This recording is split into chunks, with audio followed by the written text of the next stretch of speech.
For 30 million years, something has been communicating through the darkness at the floor of every ocean on this planet. No one was paying attention. Then an artificial intelligence worked through 9,000 deep-sea recordings and uncovered something that left an MIT researcher completely frozen in place. What the system discovered was not simply random noise from animals. It was an entire phonetic structure, vowels architecturally identical to those found in human speech, a grammar that wove individual sound units into layered, complex meaning, and a communication web that had been functioning across whole ocean populations for longer than our own species has walked the Earth. Scientists have now cracked open the first decoded message. But here is the piece that no one was truly ready for. These whales have known about us for centuries. They have been discussing us among themselves, and what the researchers experienced when they first understood what was being communicated left them sitting with something they were entirely unprepared to process. The day a whale responded off the Alaskan coastline in 2023, a modest research vessel rested quietly on open water. The scientists aboard were attempting something with no precedent in the entire history of marine biology. They sent an underwater speaker down into the ocean and transmitted a single sound into the depths. That sound was a humpback whale contact call, the particular vocalization humpback whales use to make their presence known to one another. The closest equivalent in whale language to simply saying hello. The recording they broadcast had been captured from a small cluster of whales swimming in those very same waters just the day before, among them a 38-year-old female the research team knew personally by name. Her name was Twain. It was entirely possible they were playing her own voice back to her. Then they waited. Twain rose to the surface. She moved in the direction of the vessel. She began making slow, deliberate circles around it. Then she opened her mouth and sang back genuine humpback vocalizations aimed directly at the boat, clearly in response to the sound the team had just broadcast. She did not offer a single reply and then disappear beneath the waves. Every single time the researchers broadcast the contact call, Twain responded, call, reply, for 20 full minutes. A wild whale out in open ocean maintained a vocal back and forth with a group of humans aboard a boat. Lead scientist Dr. Brenda McCowan from UC Davis said afterward what everyone working in the field already grasped immediately. In their view, this was the very first communicative exchange ever conducted between humans and humpback whales, carried out in the humpback's own language. But what truly unsettled the team had nothing to do with the fact that she was responding at all. It was the timing that got to them. Between each call they broadcast, there existed a natural pause, the specific conversational gap a humpback leaves mid-exchange before the other individual is expected to reply. Twain waited for that pause each and every time. She filled it with her response in precisely the same way a person waits for the other speaker to finish their thought before beginning their own. She understood when her turn had arrived. She was not making sounds at random. She was taking turns within a structured, deliberate exchange. That moment did not emerge out of thin air. The science that made it possible had begun years earlier, down a hallway at Harvard, when two people who had no particular reason to ever cross paths happened to find themselves in the same corridor at the same moment, the cryptographer and the clicks. Marine biologist David Gruber was seated alone in his office at Harvard's Radcliffe Institute, headphones on, working through old sperm whale recordings he had gathered years before while researching jellyfish in the Caribbean. The sounds coming through were rapid, mechanical clicks, firing off in sequences, with precise gaps between each one. He had listened to them hundreds of times before. Every single time, he had pulled off his headphones and carried on, assuming what he was hearing amounted to background noise from a creature science had long since figured out. Then MIT cryptographer Shafi Goldware walked past his open office door and came to a sudden stop. She stood right there, listening. She turned toward Gruber and said something that would shift the entire direction of the research. That pattern sounds like Morse code. Have you considered running it through a machine learning decoder? Goldasser had dedicated her whole professional life to cracking real, encrypted government transmissions, the kind that nations use to guard their most classified intelligence from foreign eyes. The moment those whale clicks reached her through Gruber's headphones, something deep in her trained instincts lit up. She was pointing out that what she was hearing carried the same underlying structure as a deliberately encoded signal, and yet no one had ever tried it across all the decades of whale research, spanning every ocean study ever undertaken and every laboratory that had ever examined cetacean vocalizations, not a single team had ever fed those sounds into a decoding system. The clicks had simply been sitting there, completely overlooked, waiting for someone with the right background to recognize the architecture of a concealed code and walk through an open door. But the ocean had already sent researchers a signal long before any decoding machine existed, before any artificial intelligence had ever processed a single audio file, something that really should have prompted everyone to think very carefully about what they were actually dealing with. Researcher Oscar Palacios and his team were stationed in the Galapagos Islands, conducting an acoustic tracking study on a pod of 25 sperm whales. Underwater microphones had been deployed beneath the surface. Everything was going smoothly. Then, without any warning, it all went quiet. Not gradually, not one animal at a time. All 25 fell completely silent at the very same instant, and then they were gone. The team searched the area thoroughly and found nothing at all. The pod had disappeared without leaving a single trace behind. The conclusion that team eventually reached is genuinely hard to sit with. They came to believe that the pod had somehow detected the presence of the underwater recording equipment. They believed the whales understood they were under observation, exchanged information among themselves about it, and collectively agreed to cease all vocalizations entirely. 25 animals coordinating a shared silence in direct response to human observation. These creatures had worked out that people were listening long before humans had any real sense of what was being communicated. And here is a detail that almost never comes up in conversation. Sperm whale calves are not born already knowing their language. Much like human babies who spend their opening year producing broken, scattered sounds before anything resembling real words appears, sperm whale calves go through their own kind of babbling phase. They produce rough, incomplete attempts at the click patterns belonging to their clan, practicing over and over, getting it wrong, starting again, all of this happening in total darkness while their mothers are diving hundreds of meters below on deep hunting runs. Among the earliest patterns a calf begins to form is something researchers refer to as the identity coda. The particular click sequence that signals which clan this creature is part of, a sound-based family name pressed into the calf during its earliest weeks of life and carried forward across the next 70 years. The very first lesson a sperm whale receives is not about hunting.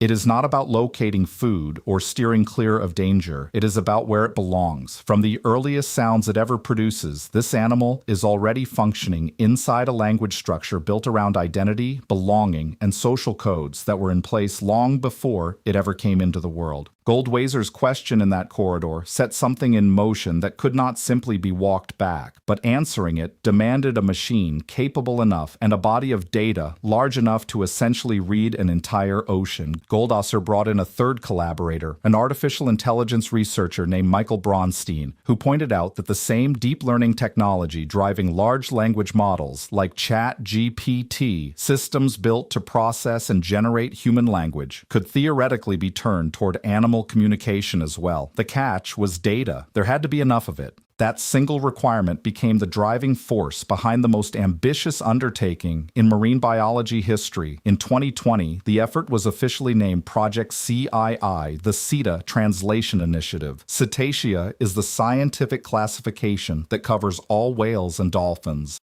The project brought together researchers from MIT, Harvard, UC Berkeley, and 15 other institutions spanning a wide range of disciplines. The team selected the Caribbean island of Dominica as their home base. That particular stretch of ocean is among the very few places on the planet where multi-generational sperm whale families return, year after year, without exception. These were not nameless creatures simply passing through. The families were well known. The matriarchs had been given names. Their social structures had been observed and documented across decades of careful, dedicated fieldwork. It was the closest thing to a whale neighborhood that science had ever come across. What the team set up there was unlike anything ever used before in marine biology. Permanently installed hydrophone arrays, networks of underwater microphones placed along migration routes. Biologger tags attached directly to whale skin using suction cups, each one carrying 3 synchronized microphones capable of isolating individual voices within a group exchange, along with GPS tracking, depth sensors, temperature recorders, and accelerometers measuring every subtle shift in body orientation down to a fraction of a degree. The system was not designed simply to listen to the whales. It was engineered to capture who was speaking, who they were speaking to, what they were physically doing at that exact moment, and what the entire surrounding acoustic environment looked like, all at the same time. 9,000 recordings were fed into the AI. For decades, scientists believed they had sperm whale communication more or less fully mapped. They assumed the animals communicated using roughly 21 distinct click patterns known as codas, each one carrying a single fixed meaning. The comparison most commonly made was to a traffic light. 3 signals, each carrying one meaning and nothing more. No mixing, no stacking, no layering on top of each other. That assumption fell apart entirely. The AI identified 156 distinct codas. But the sheer number wasn't what brought the researchers to a halt. What stopped them was what lived inside each one. Every coda contained 4 internal elements, each of which could be independently adjusted to shift its meaning. Tempo, how quickly the clicks arrive. The difference between the sharp urgency of distress and the steady calm of an ordinary moment. Rhythm, the spacing between individual clicks, whether packed tightly together or spread apart. Ornamentation, extra clicks woven into the middle of a pattern that change what it means entirely, much the way a single inserted word can flip the direction of a sentence. And rub, tiny, almost invisible variations in timing that carry emotional weight, similar to how a voice tightens when its owner is alarmed and loosens when they feel at ease. These 4 elements form the working core of a complete communication system. They could be stacked and combined to generate meanings that no single click could ever hold on its own. Scientists have a specific term for a system that functions this way: duality of patterning, the capacity to build unlimited meaning out of a limited set of basic units.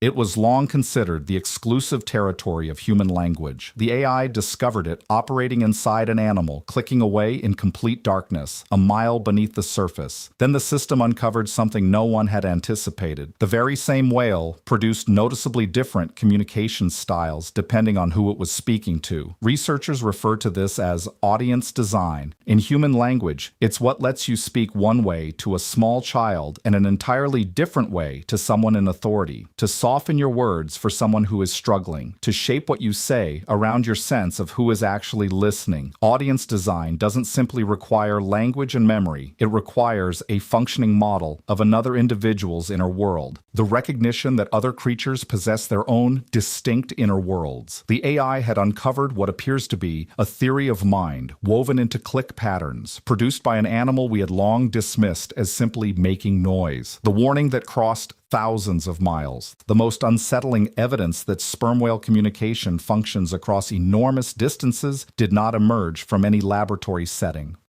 It came from old handwritten journals. When American whalers first reached new Pacific hunting grounds in the early 19th century, their work went smoothly. Whales were found, harpoon strikes landed with regularity. Then something shifted. Within just 2.5 years of their arrival, the number of successful encounters dropped by 58%. The whales had not relocated to another part of the ocean. They had simply begun avoiding the vessels with a consistency that had never been seen before. What had occurred was that sperm whales who had survived early encounters passed the warning through their communication network not only to nearby animals, but to whales that had never once laid eyes on a hunting ship in their entire lives. Creatures living thousands of miles away were changing their behavior based on information carried through clicks and codas from whales they may never have encountered directly.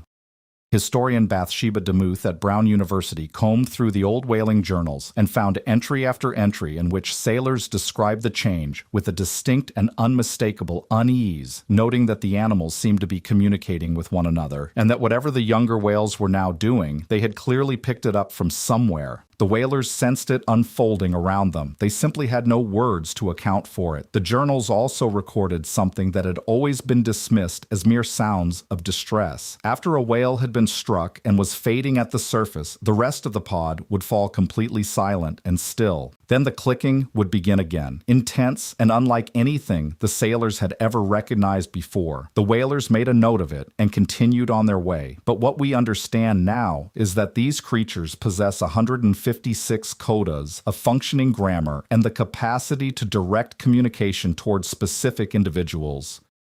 Whatever was being conveyed in those moments, grief expressed out loud, a warning carried across open water, a record being handed to family members too distant to witness anything, was a genuine message delivered in a genuine language. It was received by uneasy men aboard timber vessels who wrote it down and kept moving. Those sounds were never translated. The sound that had no business existing. Among the recordings gathered from Dominica, linguist Gaspar Bacuse at UC Berkeley reduced the playback speed dramatically and studied the precise contour of every individual sound. What he encountered there shook the foundational assumptions underpinning his entire field. The whales were generating vowels, not sounds loosely resembling vowels, not rough approximations, but structures that were acoustically and geometrically identical to the vowels produced by humans. Bacuse identified two primary forms. The first, now referred to as the AOD, corresponds to the A sound in the word father. The second, the ICOD, corresponds to the E sound in the word see.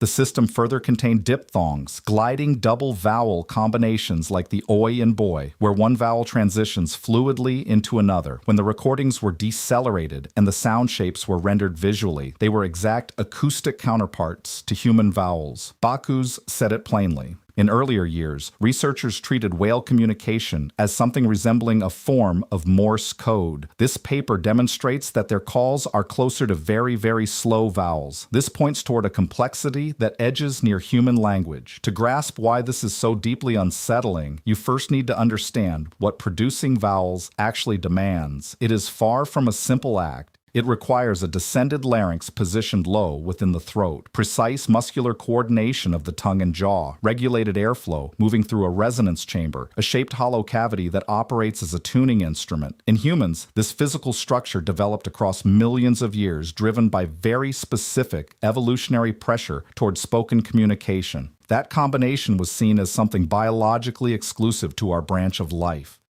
Sperm whales possess none of that same anatomy. Their vocal apparatus took shape in the deep ocean, in total darkness, beneath enormous crushing pressure, for an entirely different reason. Echolocation, the capacity to project sound beams into complete blackness and interpret the returning echoes to construct a mental map of the surrounding world. Much the way a bat finds its path through the night. They did not develop toward language. They developed toward something that, when examined by the most sophisticated acoustic technology we have, appears functionally indistinguishable from it. This is convergent evolution. Two entirely separate species traveling completely different evolutionary roads with no shared ancestor for hundreds of millions of years, independently landing on the same intricate solution. Dr. Daniela Roos from MIT described the findings in straightforward terms. Our results demonstrate far greater complexity here than anyone previously recognized. This is forcing us to reconsider what we thought we understood about the animal world. That may be the most restrained sentence ever spoken in the history of modern science.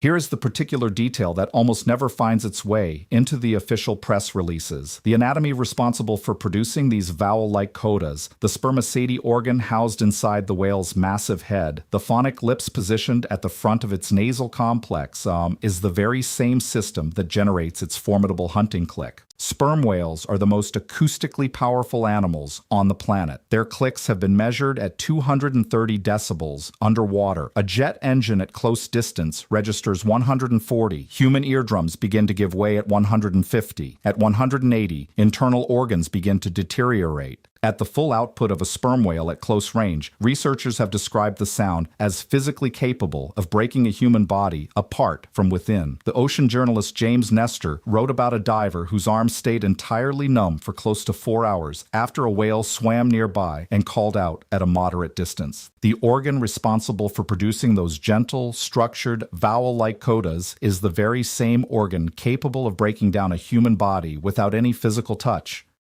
The language and the weapon share the same home. The very first word out of 156 codas carrying vowels, grammar, and awareness of the listener, all confirmed. Researchers have quietly zeroed in on one particular pattern they believe they might actually understand. It goes by the name 1 + 1 + 3. 2 clicks on their own, then a short pause, followed by 3 quicker clicks. It is the most widely recorded coda found across Caribbean sperm whale families. It shows up across the broadest range of social moments, before deep dives, after coming back up, during gatherings of the group, and at the moment of birth. Researchers are carefully suggesting it might carry a meaning, something like, "I am here." That is the first message. Not an elaborate sentence, not a threat or a command, just presence. One living creature letting another know that it exists. That single phrase has passed between sperm whales countless millions of times across 30 million years, in a language humans were completely unable to read while we were out there pursuing them. The first thing we may have come to understand a sperm whale saying is the same thing every aware being eventually feels the need to say. It has been spoken every single day to every family member in every ocean since long before our species could even walk upright. Now, as for what they may have been saying about us, on the 20th of November, 1820, the American whaling vessel Essex was making its way through the Pacific, roughly 1,500 nautical miles to the west of the Galapagos. The crew was out hunting sperm whales for their oil, a standard operation. Then First Mate Owen Chase noticed something that sent a chill straight through him. An unusually large bull sperm whale was sitting perfectly motionless at the surface, its head aimed directly at the ship. Motionless in the water, not swimming, not diving, just hovering. Then it began moving in the direction of the Essex, slowly at first, then picking up speed. Then it was charging at full force, and nothing slowed it down. It drove that massive head straight into the vessel's side with such tremendous impact that crew members were flung across the deck. Before anyone could gather themselves, the whale rose to the surface, circled back, and came at them again. It struck the Essex a second time in the very same spot, deliberately, as if making absolutely sure the job was done. The bow was completely destroyed. 20 men threw themselves into 3 small open boats, adrift in the middle of the Pacific, with almost nothing to eat and almost nothing to drink. What followed lasted 83 days. The thirst came first, so overwhelming that men were experiencing visions within just a few days. Then the food supply gave out entirely. Men started dying one after another. Then came the choice that haunted every single survivor for the remainder of their lives, the living consuming the dead in order to stay alive. Only 8 of the original 20 made it home. This actual event became the direct inspiration behind Moby Dick. Most people are aware of that. What most people are not aware of is the following. Researchers later observed that in the time before the encounter, the crew had been carrying out repair work on a damaged whale boat, hammering wood and metal in quick, repetitive strikes against the hull. Those hammering sounds, delivered in fast and repeated patterns, may have registered to the bull sperm whale as click sequences coming from somewhere inside the vessel. If that theory holds up, the whale did not charge the Essex out of fury or disorientation. It went after something it believed was producing signals in its own language. It heard what it interpreted as a codal pattern and responded accordingly. The first time a sperm whale brought down a human vessel and sent 20 men into the open ocean to perish, it may have done so because it believed it was answering a call. The Essex was not the last. The whaling vessel Anne Alexander was rammed and sent to the bottom by a sperm whale in 1851. The Kathleen was rammed and sunk in 1902. Whaling logs from the 18th and 19th centuries are packed with accounts of sperm whales wheeling back and launching coordinated strikes after being harpooned, not scattering in fear, not spiraling into panic, but responding with deliberate, focused force. These were not helpless creatures writhing in distress. These were animals carrying the largest brains on the planet, holding long memories, and operating within a communication network already proven capable of spreading survival knowledge across entire ocean populations in just 2.5 years. The warning that caused harpoon strike rates to fall by 58% had already demonstrated what this network was capable of. These creatures had been aware of human activity for centuries, and they had been exchanging information about it. In 2020, something unprecedented began unfolding off the Iberian coastline. Orcas, the largest members of the dolphin family, started targeting sailing boats, specifically going after their rudders, gripping them, bending them, breaking them clean off. By 2024, at least 500 documented incidents had been recorded, along with 3 confirmed vessels that had gone under. Marine biologists traced the behavior back to a single starting point, a female orca believed to have endured a distressing encounter with a boat in 2020. She passed the technique on to fellow members of her pod. They passed it further. Within months, the behavior had rippled outward through the broader population. Animals with no direct experience of the original event were learning a specific targeted anti-vessel method through social transmission, through something functioning as language. 30 scientists signed an open letter asking the public not to project human motivations onto the orcas, yet they also wrote plainly, the orca is an intelligent, socially complex species, and each population carries its own culture, distinct vocalizations, distinct prey preferences, distinct hunting approaches, distinct social arrangements. Science cannot yet account for why they are doing this. The explanation lives in a language we are still unable to fully decode. What we are dismantling, a sperm whale can live 70 years. The oldest female in a family living today may well have come into the world before underwater sonar was ever developed. Her entire existence has been devoted to passing knowledge along to her daughters and granddaughters.